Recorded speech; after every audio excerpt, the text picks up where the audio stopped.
Hello, आदाब, सलाम, नमस्ते, सत श्री अकाल, वड़क्कम। कहानी की दुनिया में आपका बहुत बहुत स्वागत है। आज की कहानी है जल की मिठास। एक शिष्य अपने गुरु से सप्ताह भर की छुट्टी लेकर अपने गांव जा रहा था।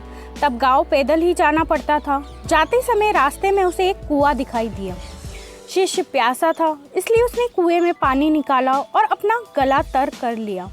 शिष्य को अद्भुत तृप्ति मिली क्योंकि कुएं का जल बेहद मीठा और ठंडा था। शिष्य ने सोचा, क्यों ना यहाँ का जल गुरुजी के लिए भी ले चलूं। उसने अपनी मशक भरी और वापस आश्रम की ओर चल पड़ा। वह आश्रम पहुंचा और गुरुजी को सारी बात बताई। गुरुजी ने शिष्य से मशक लेकर जल पिया और संतुष्टि महसूस की। उन्होंने शिष्य से कहा, वाकई जल तो गंगा जल के समान है।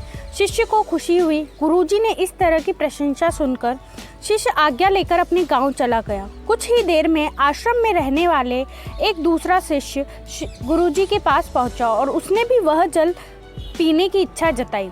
गुरुजी ने मशक शिष्य को दी। शिष्य ने जैसे ही घूंट भरा, उसने पानी बाहर कुल्ला कर दिया। शिष्य बोला, गुरुजी, इस पानी में तो कड़वापन है और न ही यह जल शीतल है।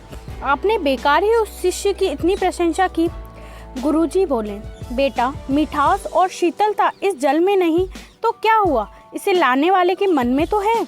जब उस शिष्य ने जल पिया होगा तो उसके मन में मेरे लिए प्रेम उमड़ा। यही बात महत्वपूर्ण है। मुझे भी इस मशक का जल तुम्हारी तरह ठीक नहीं लगा, पर मैं ये कहकर उसका मन दुखी करना नहीं चाहता था।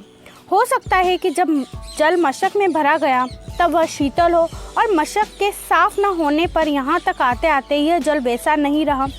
पर इससे लाने वाले के मन का प्रेम तो कम नहीं होता ना। कहानी से सीख मिलती है कि दूसरों के मन को दुखी करने वालों की बातों को टाला जा सकता है। हर बुराई में अच्छाई को खोजा जा सकता है। धन्यवाद।